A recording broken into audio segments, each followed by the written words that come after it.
Amigas y amigos, estamos de nuevo un domingo más, hoy el día que celebra la tradición cristiana Pentecostés, ¿no?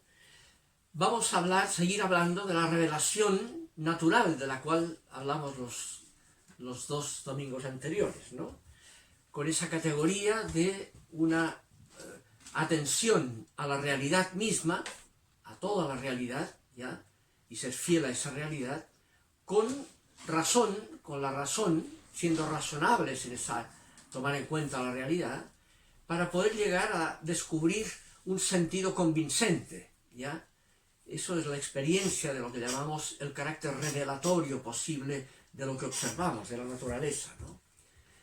Yo querría partir con un ejemplo sobre esto, porque la naturaleza requiere una visión que llamamos científica, ¿no? Ver los procesos de causa-efecto, cómo funciona todo lo que hay en la naturaleza, pero también requiere una perspectiva que es propiamente de conciencia más que de inteligencia, aunque también es de inteligencia, que es captar y preguntarse por el sentido que puede tener, superando el riesgo de absurdo, ese mismo proceso que observamos en la naturaleza, ¿no? Quiero partir con este ejemplo de un libro de Jacques Monod, un premio Nobel de Biología en los años 60, y que escribió un libro, se llama El azar y la necesidad. En ese libro, Monod, que es agnóstico, ¿no?, llega un momento que describe microbiológicamente lo que él llama el proceso lactosa, que es algo que tiene que ver con la leche a nivel microscópico, ¿no? Y él descubre ahí algo tan fantástico, que dice que esto es tan notable que es casi milagroso. Y usa ese término típicamente religioso y no agnóstico, ¿no?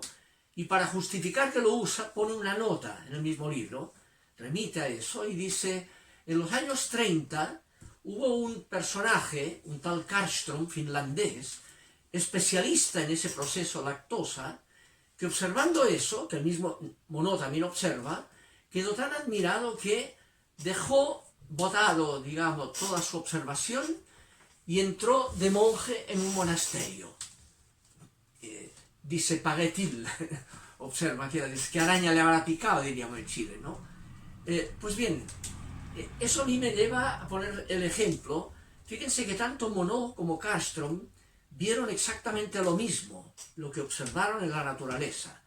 Uno quedó con su ciencia solo en eso, admirado de ese proceso de causa-efecto tan admirable. El otro, viendo lo mismo, no se quedó ahí, sino que se planteó en conciencia el posible sentido que había ahí, más allá de lo que observaba a nivel de causas y efectos, ¿no? Y se planteó esa búsqueda de un fundamento de sentido, que vinculó él a que una realidad fundante, que es lo que llamamos Dios generalmente, ¿no? El fundamento de sentido de ese proceso de la misma naturaleza, ¿no? Ahí está la capacidad de ver el carácter revelatorio de esa misma naturaleza, que puede llevar a postular tiene que haber un fundamento de esa realidad, un fundamento trascendente, ¿no?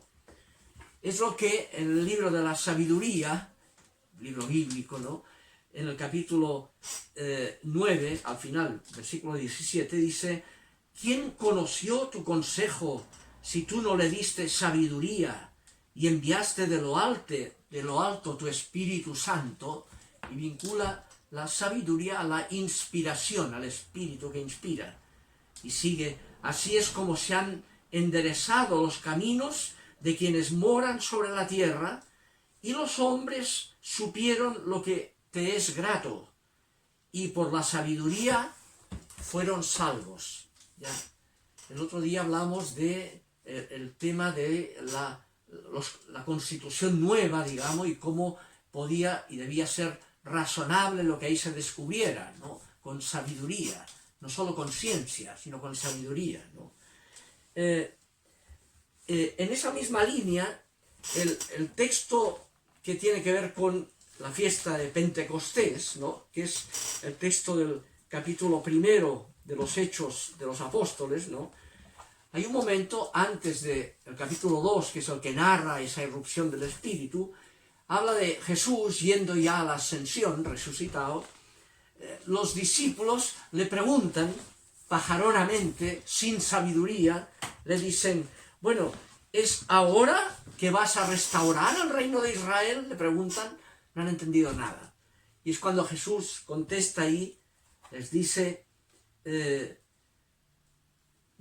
no os toca a vosotros conocer los tiempos y momentos que el Padre ha fijado en virtud de su sabiduría soberana, pero recibiréis la energía del Espíritu Santo que vendrá sobre vosotros y seréis entonces mis testigos hasta los extremos de la tierra, hasta los extremos, lo más lejano, el agistos es el término, que es el mismo término que emplea Mateo 25 cuando dice en el juicio final, ya, lo que han hecho a uno de estos, los últimos, los extremos de todos, a mí no lo hicieron. La revelación de que se juega en la misericordia radical, lo que da sentido a la existencia, ¿no? Ese carácter revelatorio de descubrir en la necesidad de los últimos el llamado en conciencia a decidir por ellos, ¿eh? Y así dejarse guiar por el Espíritu que es de gratuidad, de misericordia, no de poder, ¿no? Y esa experiencia que marca el tema del Espíritu, está, el antecedente del libro de los Hechos, está en el profeta Joel, uno de los últimos profetas bíblicos, ¿no?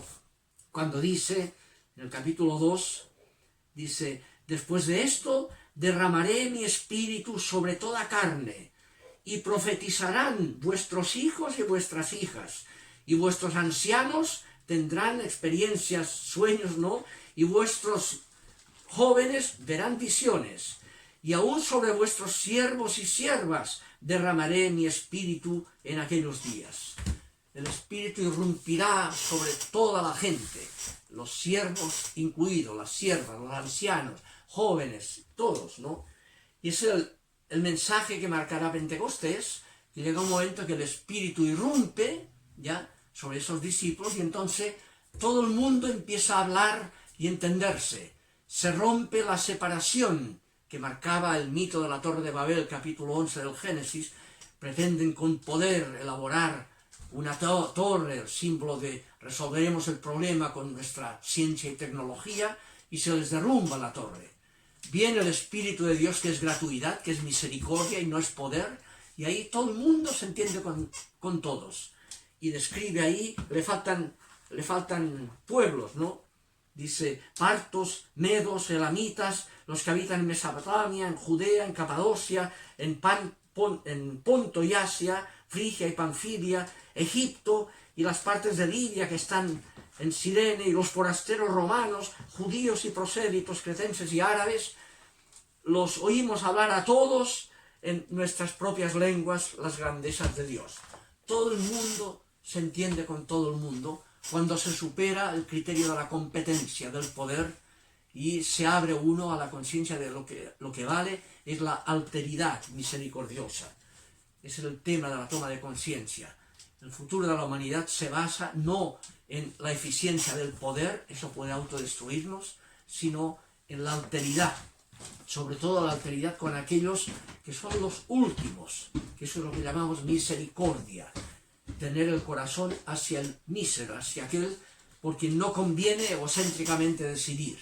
Si decides por él no ganas nada, no tiene ningún poder de retribución, y si decides por él no ganas, y si no decides por él no pierdes nada porque no tiene ningún poder de represalia. Si aún así decides por él, le achuntaste. Por ahí va el sentido de la existencia, lo que vale la pena, lo que tiene trascendencia. Ese espíritu, esa reflexión que hay, esa toma de conciencia, que rompe los narcisismos, en función de los cuales están los criterios del poder, entonces se marcará en el mismo libro de los Hechos acontecimientos nuevos.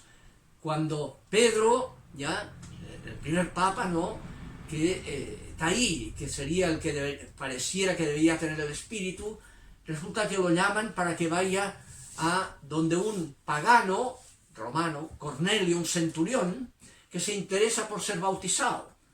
Y Pedro va para allá, tiene que ir allá, lo tramita porque no puedes darle el bautismo porque es incircunciso, esa es la norma que tenían, si no hay circuncisión no puede haber bautismo, y está entonces dándole historia sagrada, tramita, da una historia, el libro de los, que cuenta el libro de los Hechos, y cuando estaba en eso Pedro, dice el texto, el Espíritu Santo cayó sobre Cornelio y su familia, saltándose el tramiteo papal.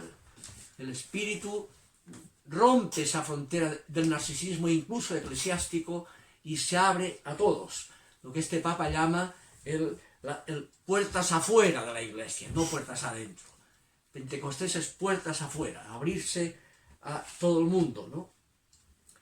Ese tema va vinculado a un texto notable que está en el Evangelio de Lucas, en que aparece Jesús, que cuando vuelven los 72 discípulos que ha mandado afuera, esa gente simple, vuelven entusiasmados por cómo les fue, y Jesús se entusiasmó. Dice el texto que Jesús se sintió inundado de gozo en el Espíritu Santo, dice el texto, y dijo: yo te alabo, Padre, Señor del cielo y de la tierra, porque has ocultado estas cosas, la verdad de fondo, a los sabios y entendidos, y lo has revelado a los pequeños, nepioi, dice el griego, los sencillos, que eran esos discípulos que le llegaban, ¿no?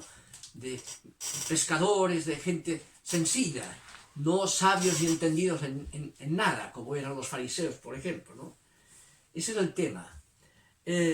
Eso marcará, y sigue, sí, Padre, porque así es tu buena voluntad, eudoquía. Y sale ese término de que lo que vale es la buena voluntad, vinculada a los sencillos, ¿no? Aquel texto de Lucas 1, ¿no? Los angelitos, paz a los hombres de buena voluntad, eudoquía, ¿no? Hicimos la semana pasada el tema de las constituyentes, ¿no? Y fue interesante ver cómo salió como elegido gente de buena voluntad. Muchos que no eran entendidos y sabios, ¿no? Los de la lista del pueblo, entre otros, ¿no? Pero son gente de buena voluntad. Y donde hay buena voluntad hay capacidad de abrir la conciencia al significado verdadero, revelado de la realidad. Bien, de eso seguiremos hablando el próximo día, entrando en otros temas sobre la revelación. Que estén bien.